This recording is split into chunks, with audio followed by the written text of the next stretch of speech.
Hello. Uh, Thank you all for being here. This might be one of my favorite talks coming up. Um, it's pretty out there.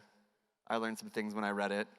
Ryne Saxe is the CEO of ECO. They are cryptocurrency payment partners. I think this is probably the first festival that is, as far as we know, transacting mostly in crypto, which is First on-chain fest. first on-chain fest. This is currency in a post-money world. I'm just going to turn it over to you. Thanks for being here. Oh, and shout out to the Ben team, because you guys are rolling very deep, and you've been amazing. So, Okay. Thanks, man. All right. Hey everyone. Good afternoon. Thanks for being here. We're gonna have fun with this. This was an essay last night, and it's a presentation this afternoon. And I'm gonna try to trim some time, help them stay on schedule. So I might be editing in real time, but we're still gonna make the point. Currency in a post-money world. The money myth and the real promise of crypto. Hopefully that hooks. Just a little bit about me. I'm Ryne. I'm the CEO of ECO. We also build Bend. For those here, I hope you've used it to pay today. If not, you'll have no problem finding anyone who can help you get it set up and transact right after we're done here. And I hope you have a great experience, and we want your feedback. So this has been an amazing experience for us. It's a new type of event. Clearly, it's well curated. The vibe is incredible. And I'm just going to kick back a little bit in this talk, since we're here and a smaller crowd in the woods, and talk about money. But before I get started, I do want to play a quick video, and then we will jump in.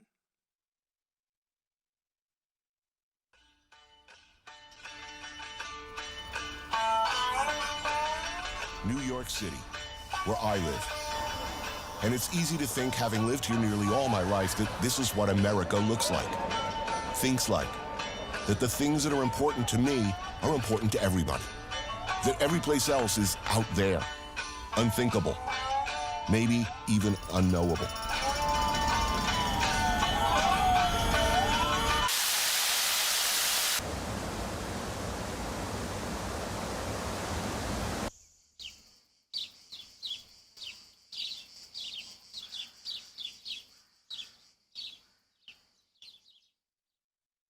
Okay.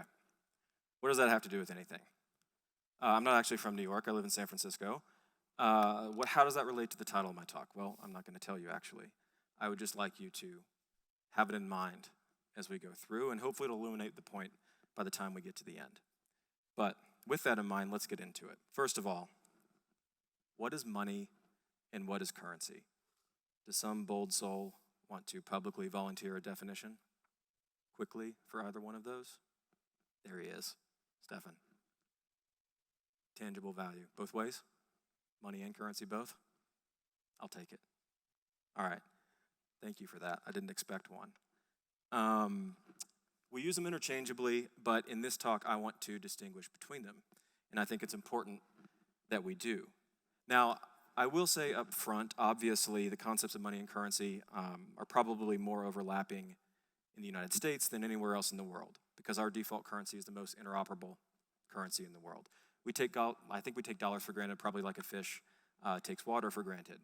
When we say that we need money, or we have money, in many places that equates to, I can get dollars. I don't mean to perfectly equate the two. The point I'm trying to make is it might demand an extra leap of empathy and imagination from us here to separate between them. Money is a societal construct, and it basically makes the world go round. If you think about it long enough, you realize it's actually pretty esoteric. How do we attach value to things? And then what rights and privileges do we derive from that?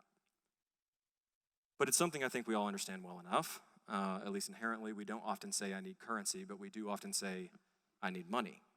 And however vague a concept, I think money has formalized over time, at least in modern times, with the rise of coordinated financial markets. And over time, I think it's sort of consumed the concept of currency as well. But the concept of currency actually came first. If money is a societal construct, then currency is a social one. And now I think they're sort of diverging along those lines again. Currency is sort of re-liberalizing, if you will. And I think that's probably a good thing, but it's also a thing that we need to think about and be aware of. And that is what this talk is about. So, what I want to do first is spend a few minutes distinguishing between the concepts historically, and then we'll see what insight we can draw from that and how we might think about what these concepts might look like going forward. So the history of money basically starts with social currency becoming too difficult to track, right? And after societies began to basically specialize their trade and their production, and they became more populous, the sort of apocryphal story is that money came in when barter became too inefficient or too difficult. People invented money as a sort of common denominator. You needed some reference value for various goods instead of having to reference goods or any potentially kind of pairing of goods against each other. You needed a common thing or a common denominator. And then currencies arose from there as a sort of representative medium of exchange or some kind of notion of value. And at first, that was mutually valued commodities, right? Like bushels of grain. And then it got more abstract, like shells and coins. And there might be some truth to that. We've had a similar experience in modern times with the rise of the dollar as the international reserve currency. It makes sense, right? Trade is easier. If you can denominate trade in a common asset, that became the dollar. But more likely, the history of money is actually more boring, in fact. More likely, the history of money is about debt accounting. And this is sort of the narrative that's gained credence in the last decade and maybe supported better by evidence. It's that money arose from the need to denominate debt in something consistent, and if you think about that for a few minutes, it actually, I think, makes a little more sense. It's more logical to derive the origin of currency from a story sort of with that origin than from thinking about the logical leap that barter suddenly needed some abstract representation of value, so people started to adopt it. Instead, if I say my debt is 3x's and my credit is 4y's, it would make sense that eventually I start to trade some representation of x or y instead of always settling my debts. Especially if settling my debts required delivery of a physical good, which it would have at the time. And the dollar is sort of an example there as well. The dollar didn't only spread throughout the world through trade, it also spread, obviously, through the extension of credit and the creation of debt in the world. Now, if you think about it, though, those stories aren't really that different. And saying it's like one versus the other, I think, is probably a false dichotomy because they're only like one small step removed. What is debt creation than another form of barter at the end of the day? Barter is maybe a little more social. Debt requires specialized accounting, but they're really kind of the same thing. Either way, money emerged as production increased and specialized and early civilizations started to trade with each other. That's kind of the point. Merchants or towns or governments wanted to underwrite and increase production, so they basically invented rudimentary credit systems. And when they started to track it in writing, people started to exchange credits and debts in writing, so money came about in the more modern concept of currency as well. And they've been evolving ever since, although basically with the same sort of debt and credit underpinning. Now, that's obviously a broad oversimplification. I just glossed over 5,000 years of history. There's hundreds or thousands of societies contributing to that story. But I think the basic underpinning of when money or what currency is sort of a shared story as societies advance. And monetary counting and currency exchange has improved with technology, albeit slowly. And as nation states have agreed on monetary norms and made those more interoperable, it's unleashed astounding levels of development and trade in this vague concept we sort of idolize called quote-unquote growth. So those concepts are both abstractions, but they've also now become incredibly formal. We talk about capital flows. We talk about economies, free markets. Money as hard, inside, outside, fiat, commodity, etc. Currencies, mediums of exchange, right? Stores of value, etc., etc. And obviously in those, there's sort of a grand bargain implicit, since modern money and currency are basically the property of government. Currencies are often thought now as a subset of money, sort of the visible, tangible translation of money into the everyday world. And that's sort of the arc of the two concepts since we started building civilizations. We even, sort of as an aside, we derived the terms themselves from civilization building. They came from the Romans. Money from moneta, because the temple of the goddess Juno moneta is where they minted coins. Currency from the Latin currere, which means to flow. Currency is this notion of money movement. So even human civilization building and language gave us these modern concepts. And started with governments. But I actually want to go back even further. Before the words themselves, before coins, debt accounting, civilization, what are you left with? Well, I think you're left with some pre-currency concept of currency. See if I can get the slide to go. There we go. Currency would have been something inherently even more social or relational than we might think about it today. It would be reflective of your reputation and your trust and connection within a clan, a community, or some other network that traded currency, or some version of it. Now, what goes into building all that? Well, influence, knowledge, social connection and engagement, reciprocity. You need to provide value, be authentic, engage with others, build relationships, and in all that, be consistent. And what's interesting is that actually sounds more meritocratic to me. Any concept of currency would have been affiliated with your place in the community and been a much more social, sort of fluid social construct than what we have today. And that's not at all profound. I just think we need to stop and remember it every once in a while. It's not unique to history either. I grew up in a really small town. My dad was a small business owner. He went out of his way to help a lot of people. And his word is worth something. It was worth something then. It's still worth something today. And I distinctly, viscerally remember when I was a kid seeing all kinds of value exchange happen between my family and other families that were transactions that would not have taken place otherwise. And it sticks with me to this day. We were low in money, but you might say that we were high in currency. And I think that's really powerful to realize. So hopefully by this point, we've sort of unchained the concepts of money and currency. I'm going to break that chain with a bit of history for reference. To summarize really quickly, some notion of currency predated what we know as money, which was accidentally or intentionally invented to reflect and serve changing societal and social structure. Money and currency effectively standardize a bunch of relationships that happened, or relational exchanges, I should say, that happened before they came about. And they derive value from utility and acceptance, obviously today aided by state backing. But if you go back to the origin, why don't we just tell it like it is? We made it up. We made them both up. Money and currency are sort of their own myths. And I say that neutrally, not in any sort of nihilistic or anarchic way, but the myth has become a belief that money, and for many of us in particular fiat currency, is the most secure form of value. Of course, that depends on where you're from, but the myth is deeply ingrained, at least in our collective Eurodollar consciousness, as it's been informed by centuries of reliance on government propping currency up. But the money myth breaks all the time. Money derives its value not from any inherent worth, but from collective trust, and that trust erodes quickly, sometimes leading to loss of confidence or economic turmoil. History is one case of that after another. It's a vicious loop. Why do we keep repeating the cycle?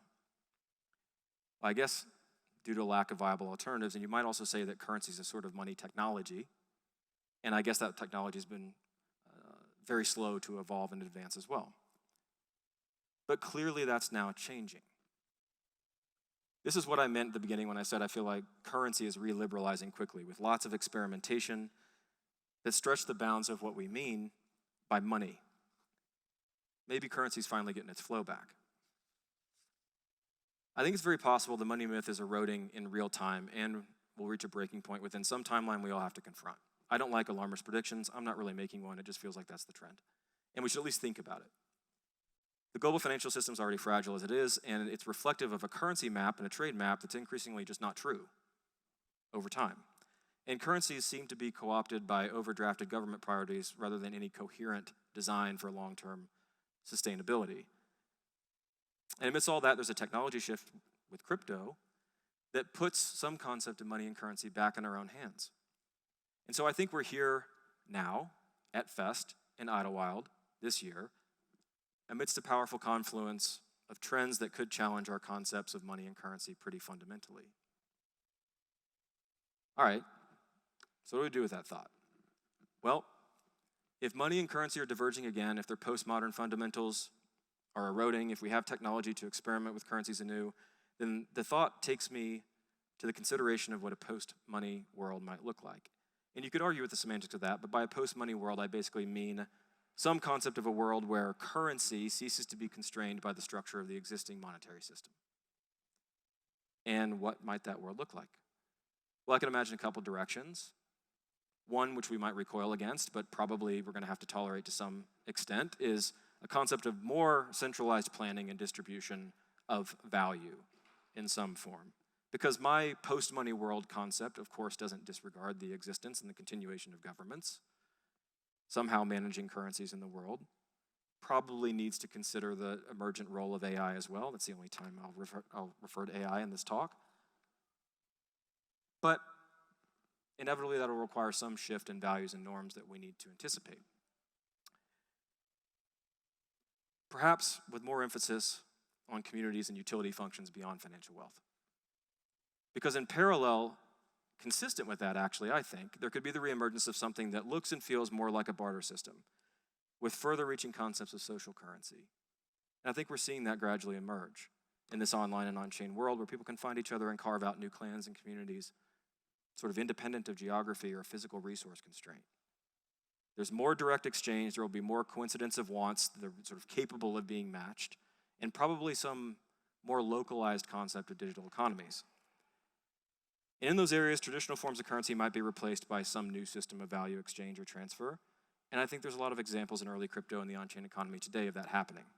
Evolving DAO structures, emerging digital identity-based systems, and more. In this way, we'd be back to a system where instead of always exchanging money or currency, we'd earn value based on our contributions through work and creativity and social engagement. Essentially, we'd be back to truly social currency, but sort of re-normalized at a large scale. And as I said before, I think that's actually probably, in its pure form, more meritocratic. At least it strikes me as such. That probably sounds impractical, but I'd argue it's actually happening. And that this event, including Basecamp yesterday, is evidence of that in real time. So to wrap up, what's the promise of crypto in all this? I guess the original literal promise of crypto was something about more liberal ease of payment. I think that's sort of coming. It's still not fulfilled yet. But I think that writ large, the promise of crypto is really about giving us better money, or new currency, I should say. And here's what's going to happen. Crypto is going to get billions of people in the world to return to some concept of social currency, to a world not solely defined by hard money. Crypto is going to get billions of people to realize something that's either incredibly liberating and potentially equitable, or more equitable, or it's dangerously destructive and destabilizing. And that realization is that money is whatever the hell enough people agree that money can be. And my deepest sense of purpose for working in this ecosystem and on this technology, my abiding motivation, my company's mission, the products we build, is to do our damnedest to bend that outcome toward optimism. And I expect it's the same for all of you sitting in this room today. I do think we're well on our way, and I want you to keep on, undeterred. Thank you all very much.